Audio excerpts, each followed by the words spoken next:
Mi è stato chiesto poco fa all'ingresso, naturalmente è un dato che sta a cuore moltissimo a voi, anche se qualcuno ieri, qualche opinionista, più che qualche opinionista, qualche esperto della comunicazione mi diceva amichevolmente: Presidente, cerchi di parlare il meno possibile del ponte, perché dalla nostra rilevazione sembra che sia poco creduto dai siciliani, sembra una bandiera, sembra oramai come una presa in giro, e quindi non viene percepito come un impegno serio che possa far ricredere i siciliani del fatto che si farà. Io ho detto: va bene, io prendo atto del tuo parere, però ho detto, siccome noi questo ponte lo faremo, è inutile avere paura di sbandierarlo, perché questo ponte si farà, ci sono i presupposti.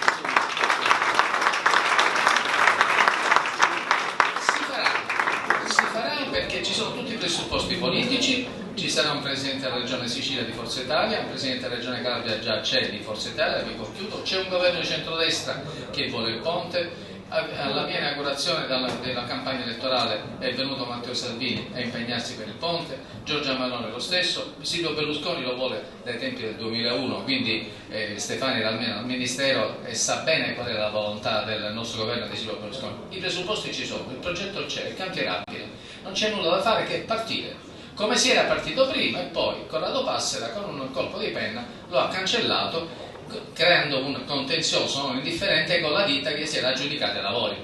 Quindi occorrerà ripartire da lì. No, si dovrà fare un'altra evidenza naturalmente, il contenzioso poi vedremo come finisce, però ormai i tempi sono maturi sotto il profilo della fattualità e sotto il profilo della politica, perché c'è una congiunzione astrale che vede due regioni frontiste a guida centrodestra e un governo a guida centrodestra che vogliono entrambi tutto.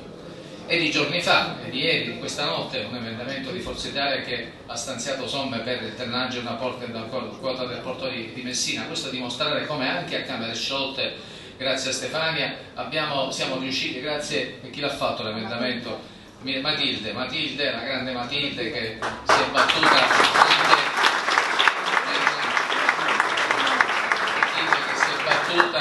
per cercare di sanare quel colpo al cuore che viene quando ci si occupa di certe zone degradate di Messina. Ti ringrazio a nome di tutti i siciliani perché ti sei battuta.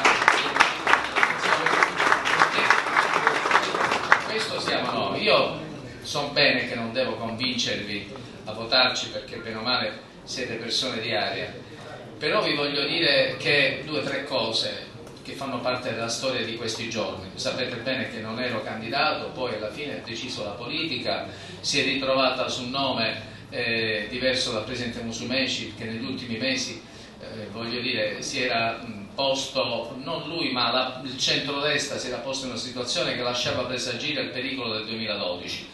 Questo pericolo andava evitato e i nostri leader hanno trovato una sintesi e mi hanno invitato a scendere in campo. Siccome io non sono una persona che non accetta le sfide, quando ho trovato una condivisione apicale, ma poi anche una condivisione territoriale, perché a me non bastava la condivisione dei vertici, perché poi la campagna la fai sul territorio, lo devi fare con i tuoi amici, con i tuoi colleghi di partito, di coalizione, e devi capire se c'è veramente la convinzione del territorio, perché ordini dall'alto in politica, almeno da noi in centrodestra, non hanno mai funzionato. Occorre capire e sentire. E io ho sentito l'entusiasmo, la convinzione, il credere in questo progetto di unità e anche sulla mia futura eventuale guida. Una guida che, vedete, sarà abbastanza concentrata su alcuni punti. Io cercherò di sfuggire alla quotidianità. La quotidianità fa parte dell'azione di governo, ci mancherebbe, perché fa parte delle piccole cose. Io ho fatto il Presidente del Senato, so bene che quando c'erano piccole cose c'è una cosa delicata da gestire. Sta poi la capacità del soggetto riuscire a fare una scala dei valori, delle importanze per dare le priorità. Lì si misura la capacità anche di governo, la capacità politica della persona chiamata a svolgere ruoli di grande significatività e di interesse per il Paese, qui per la Sicilia.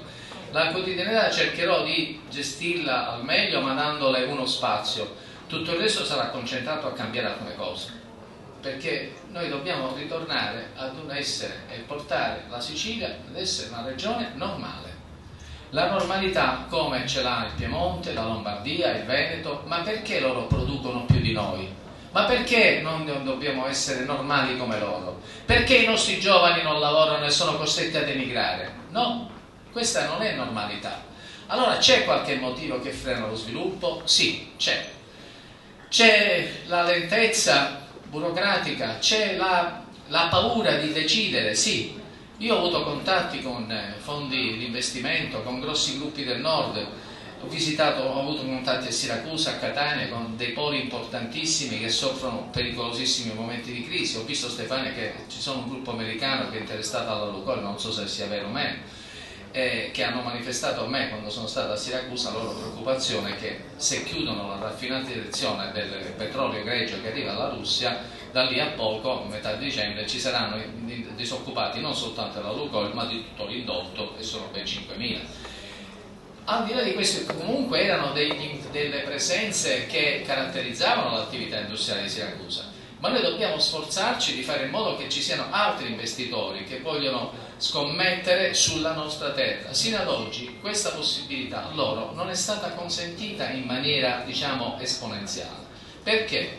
Perché c'è stato un atteggiamento di paura, di chiusura da parte di organismi interni alla regione che si sono chiusi sul non decidere. Non dicono dire no o sì, nel non decidere. Hanno paralizzato questo. Paralizzando questo mancano gli investimenti, manca la produttività, manca la crescita del PIL, manca il lavoro.